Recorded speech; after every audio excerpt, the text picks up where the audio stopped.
A preguntas y respuestas, Bianca Aguirre de Notimex.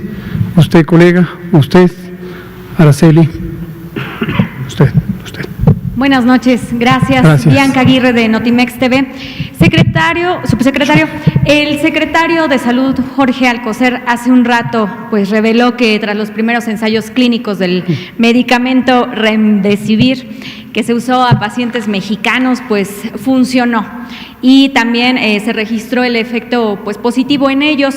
El canciller Marcelo Ebrard informó que habían sido 7 pacientes. Hoy el secretario Jorge Alcocer dijo que ya se amplía el número de personas que están en esta atención. Quiero saber, por favor, subsecretario, cuál es este número y, bueno, pues en caso de que siga resultando efectivo, cuál va a ser la manera de cómo van a conseguir este medicamento, dado que no es nada barato, son más o menos 108,000 pesos. Y también preguntarle, Mexicanos contra la Corrupción informó que tuvo acceso a una base de datos de registros y que cotejaron con el registro civil una muestra representativa de los mismos y validaron que el universo de los fallecidos en ese periodo podría ser del triple. Si puede comentarnos, por favor, de esto. Muchas gracias. Sobre lo primero, el uso de fármacos que se encuentran todavía en una fase experimental, tenemos una guía y me gustaría, si son tan amables, si el doctor Cortés nos ayuda a una pronta identificación, si podemos poner el sitio coronavirus.gov.mx y el doctor nos va a ayudar a encontrar rápidamente. Tenemos una guía específicamente sobre el uso de medicamentos que se encuentran en fase experimental. El título es más largo, es medicamentos que no tienen eficacia comprobada. Es el caso de Remdesivir. Este fármaco posiblemente es prometedor. Como bien señala mi maestro, el secretario de Salud, hay resultados preliminares de los ensayos clínicos, todavía ensayos muy limitados en tamaño, en la composición de la población estudiada. A esto nos referimos con que ensayos clínicos son los experimentos médicos que se hacen para evaluar la seguridad, en primer lugar, la eficacia de los medicamentos. Igual pasa con las vacunas. Y la población debe saber que estos experimentos no son situaciones que se hagan a la ligera, siguen rigurosas reglas de ética, de bioseguridad y de calidad de investigación. Y México tiene en sus instituciones de investigación clínica estándares muy altos, con estándares internacionales sobre esta materia. Pero finalmente, cuando existe un medicamento nuevo que puede ser prometedor, hay un ciclo de desarrollo que empieza con pruebas en situaciones fuera de la vida, es decir, ni siquiera modelos animales, ensayos de laboratorio. Después, cuando se muestra que hay potencial de un medicamento para reducir, en este caso, el virus o la concentración del virus, pueden pasar eventualmente a una etapa de investigación en seres humanos. Al inicio se hacen ensayos muy chiquitos, 10, 12, 15 personas, muy cuidadosamente seleccionadas, y el objetivo es evaluar la seguridad. Esta se llama fase 1 de la investigación clínica. Luego son ensayos un poco más amplios, algunas pocas decenas de personas. Se sigue evaluando la seguridad y se empieza a evaluar la eficacia. Eficacia, como hemos comentado en otras ocasiones, es la utilidad que tiene, en este caso, un medicamento para cumplir un propósito buscado, en este caso, reducir el tiempo de recuperación o reducir los desenlaces desfavorables de la enfermedad. Y si esto pasa la prueba, entonces se hacen ensayos más grandes. Remdesivir, aunque es un fármaco prometedor y aunque hay resultados que en el contexto de una epidemia como esta, una pandemia, a todos nos entusiasman, todavía son resultados modestos y debemos verlos en esa óptica. Esto lo digo porque es completamente legítimo, es natural, es esperable que la población de México y el mundo empiece a abrigar la esperanza de una disponibilidad pronta de un medicamento para el tratamiento de sus familiares. Esto es completamente legítimo, pero es importantísimo que la población tenga claramente situado cuál es el estado que guarda el desarrollo de este tipo de investigaciones. Entonces, en conclusión, Remdesivir no es un medicamento que esté ya autorizado para su uso generalizado, ni en México, ni en ninguna otra parte del mundo, Entonces, no tengamos una esperanza que no estaría cimentada en la realidad de que ya muy pronto lo único que hay que hacer es conseguir el medicamento. Y lo digo también especialmente porque no sería inusual que empezara a haber presiones de distintos orígenes para que se adquiera ese medicamento o para que se compre ese medicamento, o incluso de manera directa los proveedores de salud pudieran dar cabida a que alguien empezara a querer vender el medicamento. Entonces, no debemos confundirnos. Hoy, que es martes 19 de mayo de 2020, no está autorizado este medicamento, Remdesivir, para su uso generalizado. Lo que sí está autorizado es para participar en los ensayos clínicos, siempre que se cumplan los más altos estándares de ética, de calidad en la investigación y de bioseguridad. Para ese propósito, gracias, doctora, si nos puedes comentar sobre la guía y cuál es su contenido y su propósito. Con mucho gusto, doctor. Esta es la página, en vivo, la página www.coronavirus.gov.mx. Tiene una serie de menús aquí arriba: inicio, datos, COVID-19, personas con discapacidad, público general, personal de salud. Para llegar a este lineamiento para el uso de medicamento de eficacia no demostrada en pacientes con COVID-19, es en donde está, dado que este es un lineamiento para personal de salud, está en el menú de personal de salud, que se despliega después y hay que dar clic en documentos de consulta. Si hiciéramos clic, ya lo hicimos, por eso está en rojo, en documentos de consulta, nos lleva a esta sección en donde están todos los documentos que ustedes que nos están viendo desde casa, personal de salud, puede revisar. Y está uso de medicamentos, está el correcto llenado de certificados de defunción, está la correcta higiene de manos para atender a sus pacientes, y, por ejemplo, está también la guía para la protección de la salud de personas con discapacidad en el contexto de COVID-19.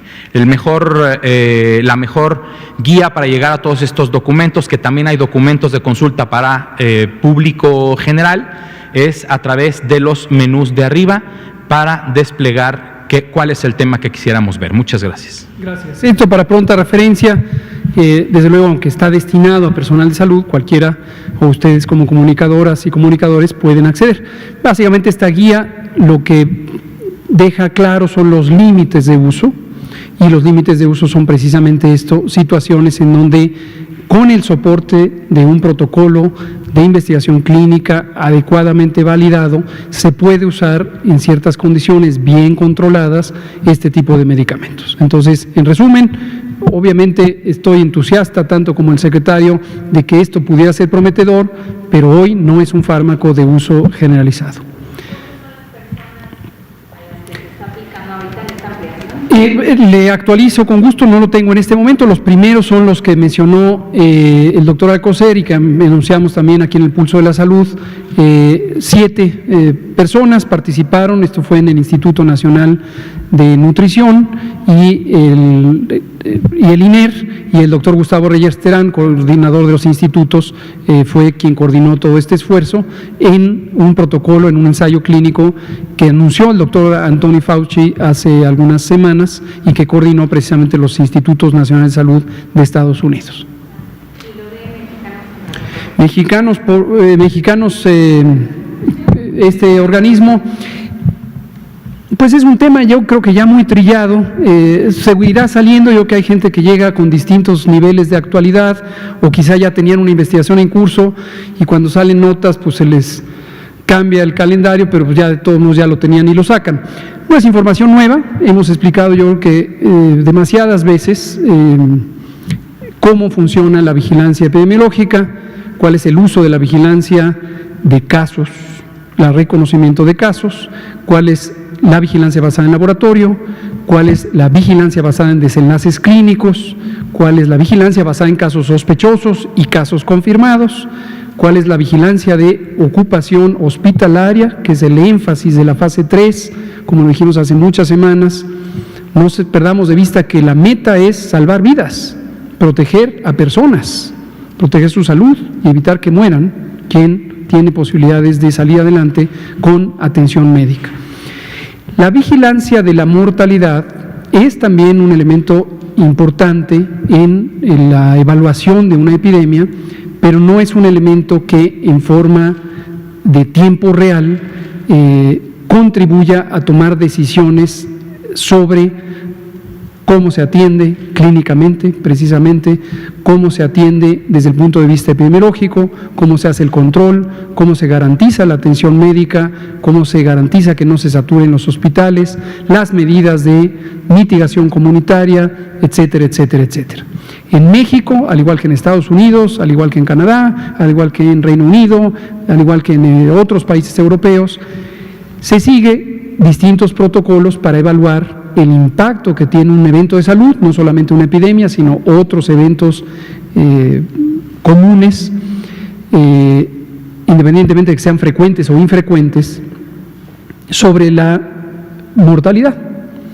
La mortalidad, por su naturaleza, es un proceso en el que la información se recaba en ritmos más lentos y, como lo hemos explicado, en México tenemos varios mecanismos que se basan precisamente en los certificados de defunción.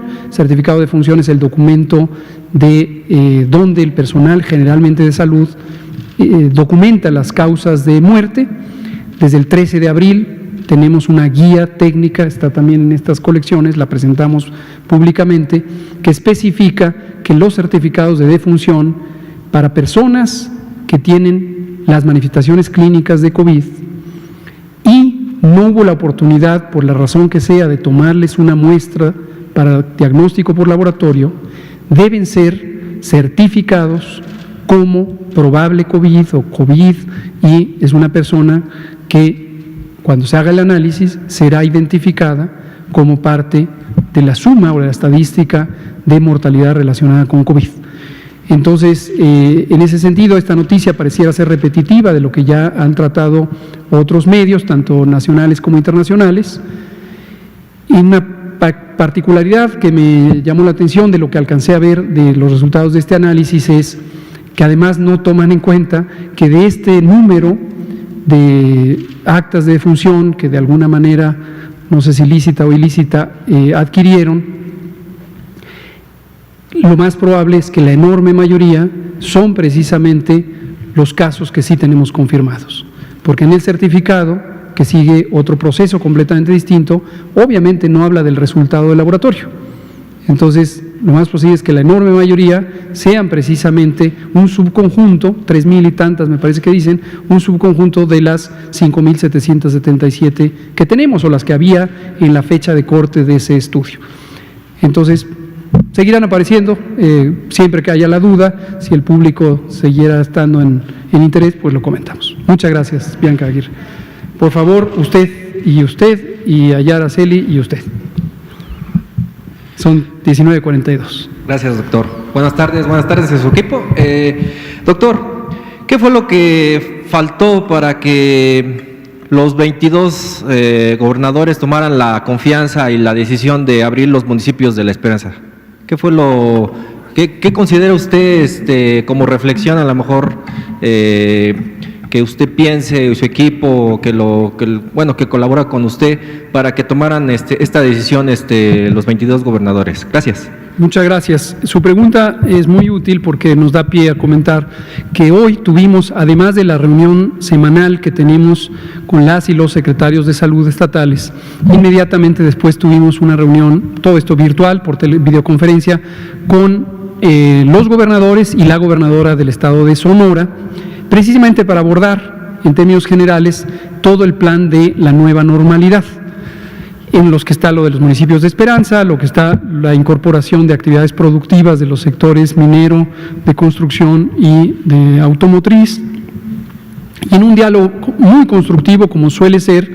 En este caso se convocó a los gobernadores de los estados donde hay actividad productiva automotriz, de la línea automotriz.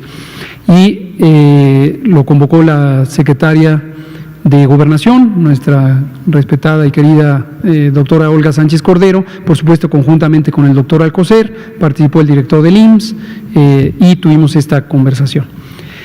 Varios gobernadores expresaron sus razones de por qué no consideraron a los municipios de La Esperanza que se habían propuesto o prefirieron tener una postura de cautela. Como hemos comentado en varias ocasiones, pero quizá vale la pena reiterarlo, dos posiciones no necesariamente implican una contraposición o un pleito o un enfrentamiento. La Ley General de Salud es muy clara cuando habla de la concurrencia. Concurrencia, en términos llanos, lo que quiere decir es dos que coinciden para un mismo propósito. En este caso, esos dos son la Autoridad Sanitaria Federal, que es el Presidente de la República, el Consejo de Salubridad General y el Secretario de Salud, y 32 autoridades estatales que tienen responsabilidades en el marco de su territorio. Las apreciaciones son complementarias porque los y las gobernadoras tienen un reconocimiento más cercano a lo que ocurre en la localidad, continuamente hablan con las titulares del Poder Municipal, hablan con organizaciones sociales locales, etcétera. Y es muy enriquecedor este diálogo, porque al final de cuentas nos lleva a decisiones concertadas. Advertimos desde el inicio, al terminar la Jornada Nacional de Sana Distancia, que esto no ha ocurrido, nos quedan 12 días todavía, esto ocurrirá el 1 de junio, pero al tener este posible adelanto con los municipios de La Esperanza, se quita la disposición de carácter nacional, pero abajo permanece, abajo no es un peyorativo, es una metáfora, permanece la autoridad sanitaria estatal completamente facultada para tomar decisiones.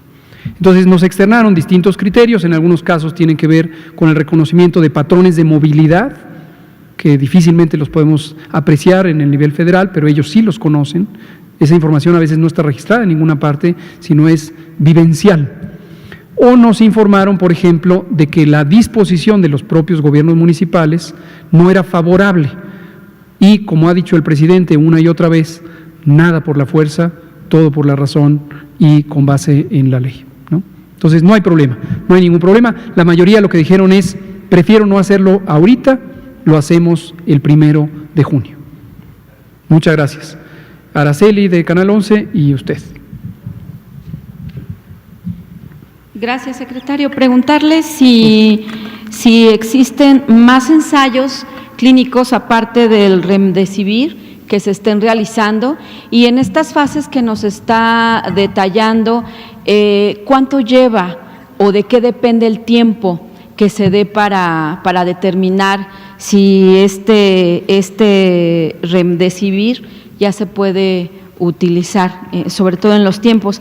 Y si fuera tan amable, las personas de los muertos, trabajadores de la salud, las personas que lamentablemente han perdido su vida, de estos, ¿cuántos familiares o cuántas personas, hijos o papás de estas personas han reclamado ya el seguro de vida anunciado la semana pasada por el gobierno federal? Si fuera tan amable, gracias. Cómo no, desafortunadamente ninguna, porque estos lamentables fallecimientos en nuestras compañeras y compañeros trabajadores de la salud ocurrieron antes de este ofrecimiento.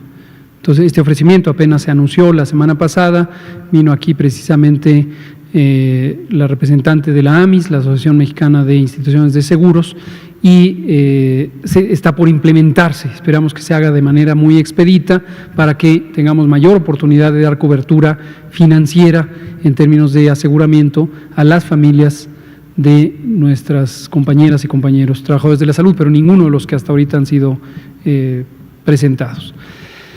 Sobre los ensayos clínicos, ¿qué otros hay? Igual queda pendiente, con mucho gusto actualizo la información, tanto en el Seguro Social, que participa en algunos, como en la coordinación de los Institutos Nacionales de Salud, que participa en otros. Hay algunos que ya participó en ellos, como el de hidroxicloroquina, con siempre se me olvida el nombre de el macrólido, acitromicina, de acitromicina, el de cloroquina, el inhibidor de IL-6, en fin, de los productos que estaban. Por cierto que ivermectina ha sido mencionado en los medios de comunicación como un producto prometedor. Sin embargo, hay que situarnos en cuál es la etapa. Ivermectina fue evaluado en la fase de laboratorio, nada más. Entonces, ivermectina es un medicamento antiparasitario de uso común, tanto en uso humano, aunque restringido, y en uso veterinario, de manera muy extensiva. Y está muy lejos, mucho más lejos que Remdesivir de convertirse en un producto prometedor. No pensemos que ya mañana hay que usar ivermectina. Y mucho mayor cuidado hay que tener con productos farmacéuticos de uso ya registrado para otros fines, porque están a la mano. Entonces, no pensar que es ir a la farmacia y comprar ivermectina. Y concretamente en el caso de ivermectina, es un producto con importante nivel de toxicidad. Es decir, es tóxico, tiene efectos secundarios importantes. ¿Cuánto tiempo lleva la investigación? Y aquí aprovecho para comentar sobre vacunas también, actualizar en el sentido de que también han salido ya noticias de algunos candidatos prometedores a vacunas. Todos están en una fase muy incipiente de la investigación preclínica y clínica, y todavía no hay una esperanza de que esto pueda venir rápido. ¿Cuánto tiempo se tarda? Depende de muchos factores. Uno de ellos, que a veces es el factor más determinante, es la velocidad a la que se pueden identificar personas candidatas a participar en el estudio, de acuerdo a sus características. Y cómo los estudios, las distintas fases 1, 2, 3 y 4 de la investigación clínica, primero y ante todo privilegian la seguridad. Los primeros estudios se hacen con criterios de selección muy exigentes. Tienen que ser personas o bien muy bajo riesgo, o personas en las que están en una situación muy crítica, en las que hay poca esperanza de que cualquier otra cosa pudiera funcionar. Es justo parte de lo que dice esta guía sobre el uso de fármacos de eficacia no demostrada. Entonces, los tiempos son variables. En este caso, el ensayo de Remdesivir, en el que participaron investigadoras e investigadores mexicanos, duró aproximadamente 3 meses, términos gruesos, desde que se planteó a México participar hasta que se participó y que salieron los resultados que se hicieron públicos.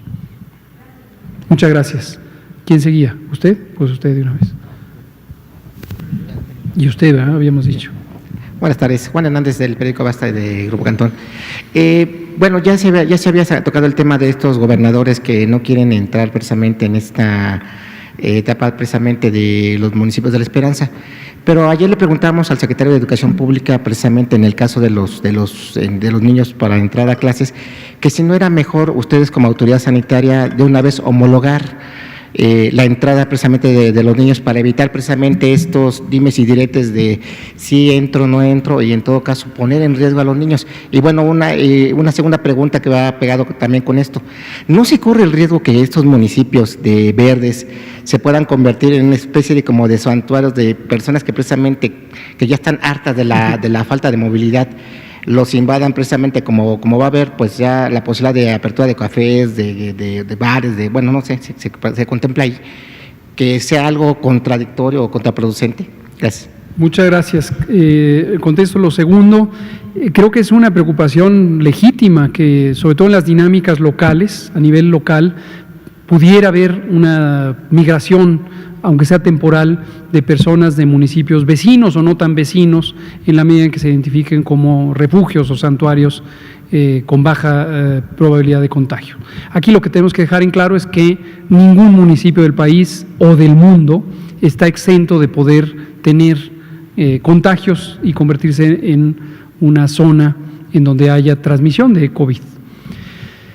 No pensamos, dadas las características de los municipios de La Esperanza, que pudieran tener súbitamente un influjo de personas, en primera porque no son municipios con infraestructura para ello, no son municipios turísticos, básicamente son municipios en su mayoría rurales, dispersos, muy acostumbrados a las dinámicas locales. Eventualmente podría pasar que familiares, por ejemplo, acudieran ahí. Y uno de los retos importantes, por cierto, también mencionado por los gobernadores y la gobernadora, precisamente, y creo que tienen mucha razón, es el reto de lograr disminuir o evitar incluso este cambio físico de personas, esta migración de personas entre municipios de mayor transmisión con los municipios sin transmisión, sin violentar las garantías constitucionales ni los derechos humanos. Y nunca se nos debe olvidar que en México no están suspendidas las garantías constitucionales en modo alguno y la libertad de tránsito sigue vigente. Entonces, aquí es un esfuerzo de persuasión, de orientación de las personas y el reto es cuando hay necesidades para esta migración, por ejemplo, el abastecimiento de productos alimentarios. Es común que en estas zonas rurales haya una cabecera municipal o un municipio en el que existe el mercado de los domingos, por ejemplo, donde la gente se abastece de productos agrícolas o algunos de origen local. Y eso puede llevar a movilidad comunitaria importante. Entonces, es un reto.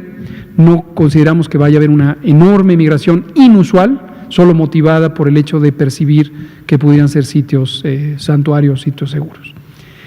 Y educación. Lo de educación es muy interesante. Ayer tuvimos la oportunidad de tener una conversación técnica precisamente con el secretario de Educación Pública y su equipo de trabajo, el maestro Esteban Moctezuma Barragán, que desde el inicio, yo diría desde el punto de vista de salud, ha sido de los más comprometidos, sin menospreciar a todos los demás secretarias y secretarios, pero en este caso por la temprana intervención del sistema educativo en la Jornada Nacional de Sana Distancia. Y la reflexión que tuvimos, una reflexión, insisto, de carácter técnico, fue interesante porque las cosas son más complejas de lo que parece. No quiero angustiar a nadie, pero la complejidad estriba precisamente en el desfase temporal de las epidemias. Entonces tenemos estados, por ejemplo, Nuevo León y Jalisco, que apenas van a empezar con sus epidemias y obviamente no pueden mantener un nivel extremadamente intenso de reducción de la movilidad en forma permanente y que eviten por completo la epidemia. Eventualmente van a tener una epidemia y por lo tanto la salida de esas epidemias va a estar en el mes de junio, julio, quizá agosto, no solo estos dos estados, otros varios. Entonces, en un momento dado puede haber un desfase tan grande, podría ser que una zona metropolitana se vaya hasta finales de septiembre con transmisión. Esto podría ser el caso de Monterrey, por ejemplo. Mientras que otros ya salieron. Y entonces el reto es, ¿se reactiva la escuela? ¿Para cuál? Siguiendo el que ya se liberó, pero el otro no puede integrarse, ¿no? Entonces, estamos viendo varios esquemas, no está todavía cerrado o resuelto, ni en México ni en el mundo entero, debe quedarle esto muy claro a todas las personas en México, pero estamos buscando esquemas no convencionales de cómo resolver necesidades de decisiones administrativas de acuerdo a reducir el riesgo, que es el propósito principal. Muchas gracias. ¿Mande usted? Secretario de Educación Pública. En cualquier momento, tenemos una conversación muy fluida y si él aceptara y hubiera un propósito específico que comentar, es muy bienvenido. Sí, por supuesto. Por favor, creo que usted va a ser el último, porque nos quedan 2 minutos. Buenas noches, gracias. Arturo Contreras, de Pie de Página. Pues Estados Unidos está empezando a volver a reactivar sus actividades económicas, ¿no? Las cadenas económicas mexicanas con ellos están pues vinculadas. Los planes económicos que también se empiecen como a echar a andar. Entonces, ¿esto significa algún riesgo, ¿no? de algún resurgimiento de contagios en México? Y en segundo lugar, nos dicen que el Instituto Mexicano del Seguro Social va a ser el que va a estar vigilando a las empresas cómo hacen sus medidas sanitarias para el regreso de los trabajadores con base en las peticiones de incapacidad, ¿no? De cuántas personas están enfermando en cada empresa. ¿Qué pasa si las empresas no dan incapacidades? ¿No? ¿Qué pasa si la CFE, por ejemplo, o Pemex están negando incapacidades, que son casos que tenemos registrados? ¿Quién vigila a CFE, a Pemex y quién vigila que se estén dando las incapacidades? Muchas gracias también, qué importantes preguntas. Trataré de ser breve. Primero, para dejar completamente claro, sin ambigüedad alguna, que efectivamente en México y en cualquier país del mundo, de hecho en todos los países del mundo, existe el riesgo de rebrotes de COVID, todo el mundo. En el momento en que se recupera la movilidad en el espacio público, trabajos, escuelas, plazas públicas y demás actividades o espacios de diversos tipos de convivencia, recreativa, cultural, deportiva, turística, etcétera, existe el riesgo de reemergencia. ¿Y por qué lo digo con tanta énfasis? Porque en todos los países lo que están experimentando es decisiones en incertidumbre, como lo comentamos hace unos días. Nada está garantizado, nada está escrito, esto es una enfermedad emergente, que no se había presentado una situación semejante a esta en 101 años en el mundo entero. Nos estamos refiriendo a que en 1918 y 19 ocurrió la pandemia de influenza de ese entonces, H1N1, por cierto, también. 100 años después el mundo experimenta una situación acaso parecida a esa. Entonces, no hay garantía y por esa razón es que todos los países estamos tomando decisiones cautelosas para un retorno ordenado, supervisado y escalonado a una nueva normalidad, no a la normalidad ordinaria, no a lo que solíamos hacer. Que quede muy claro, el 1 de junio no es todos a la calle a hacer lo que siempre hacíamos, no. El 1 de junio, cuando termine la Jornada Nacional de Sana Distancia, es con base en disposiciones locales, estatales de la autoridad sanitaria, pero asesorados por el gobierno federal, vamos a tener municipios y estados con distintos colores de semáforo, rojo, naranja, amarillo y verde, que de manera muy clara y explícita representarán distintos niveles de riesgo epidémico, y solo en aquellos que tengan las características suficientes para un bajo riesgo, habrá una apertura más grande de actividades. Los que estén en amarillo o en anaranjado es una apertura moderada o controlada de actividades. Los que estén en rojo, solo las actividades esenciales podrán operar, ¿no? Y terminando con el tema de las incapacidades, el ISSSTE es al que le corresponde el proceso de incapacidades. Todas y todos los trabajadores al servicio del Estado o de las entidades públicas tienen derecho a las incapacidades laborales, tanto como las tienen los trabajadores de las empresas privadas, y nadie debe permitir que se le conculque ese derecho. Muchas gracias. Son las 20 horas con 2 minutos. Aquí terminamos. Muchas gracias. Gracias.